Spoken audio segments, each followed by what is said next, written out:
Regalo ni Mr. Alden Richards kay Catherine Bernardo abay finlex at dinala pa sa Media Day. Ano nga ba ito at pag-usapan natin at bakit nga ba itong regalo ni Mr. Alden. But before that, if you haven't subscribed yet to my YouTube channel, please don't forget to like, share, and subscribe at i-hit mo na rin ang notification bell for more showbiz updates. Of course, bago tayo magsimula sa ating updates for today's video, hindi natin pwedeng kalimutang pasalamatan ang lahat ng mga legit viewers, subscribers at ang lahat ng mga legit na nagmamahal, sumusubaybay sa lahat ng ating mga updates. Maraming salamat po sa inyong panonood. At ngayong araw, let's talk about this one, yung kanila pong mall tour, no? Dahil may mall tour po sila sa Iloilo and sa this coming October 19 at 5 PM. Tapos meron din silang mall tour dito sa SM Caloocan, which is medyo mapupuntahan ko to at ma-update ko po kayo sa mga kaganapan dyan. Pinlex din po ni Miss Catherine Bernardo ang ilan sa mga photos or poster po nila sa iba't ibang bansa. Kasi alam niyo naman na marami pong mga bansa ang nagkikater ngayon ng kanilang movie. Na ito po isa sa pinakamalaking announcement na ginawa po during the Media Day. Syempre hindi na rin tayo na surprise dahil naibahagi ko na yan sa inyo. And we are so happy na talagang nakikita natin yung success ng Kat din, no? This coming November 13, 2024 ay magkakaroon sila ng Media Day. Ay magkakaroon sila ng SM mall tour kahit pala na pinapanood na siya sa sine, still nagpo-promote pa rin sila. But anyways, eto na nga dahil sobrang tuwang-tuwa tayo dahil sa mga kaganapan sa Kat din. Pero behind that, meron palang mas nakakakilig na mga senaryo. Kasi sa IG account po ni Miss Catherine, meron po siyang isang pinlex doon kung saan bit-bit niya rin po ito sa Media Day. Yung kanya pong bags at kapansin-pansin yung kanyang labubu. Kapansin-pansin dito yung pagfe-flex nga ni Miss Catherine, even dito sa kanila pong pagdadub po nila ng mga boses nila sa movie, dala-dala pa rin ni Miss Catherine yung first labubu niya, no? Dito nga pinicturean siya, kasama niya yung kanyang bags and first labubu doll na meron po siya.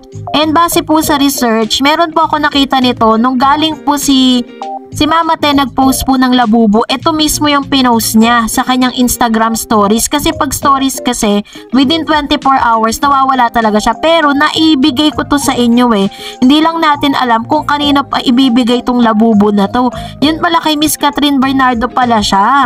So ano nga ba yung labubu na doll? Labubu character was created by Kasing Lung, who grew up in the Netherlands and took inspiration from Nordic fairy tales to develop the monster universe in 2015.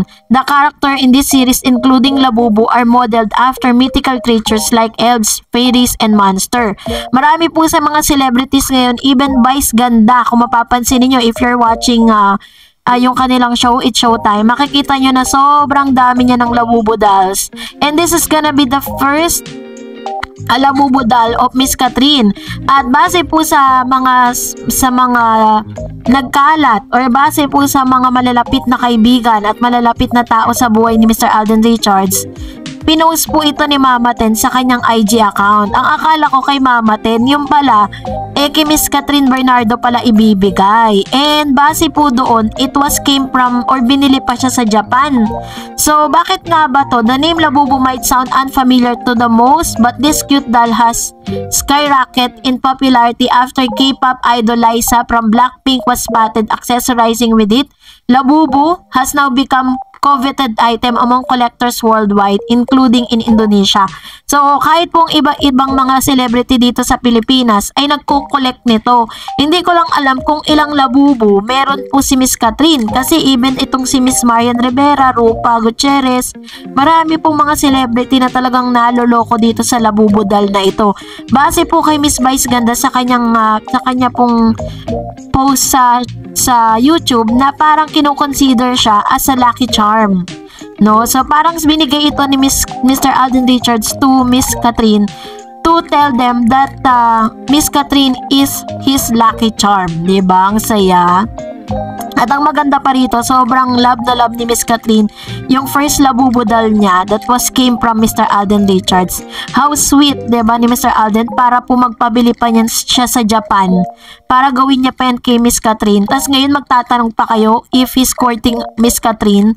Wala na pong kailangan tanongin, diba? Wala na pong dapat patunayan at wala na pong dapat pang questionin sa kung anong meron silang dalawa. Maybe they are done dun sa first stage that getting to know each other matapos po silang sumagot kung ilang percent na nga yung kanilang closeness, nandun na sila sa point of na muhay po nila na talagang mas lumalalim pa yung kanilang pagkakakilanlan.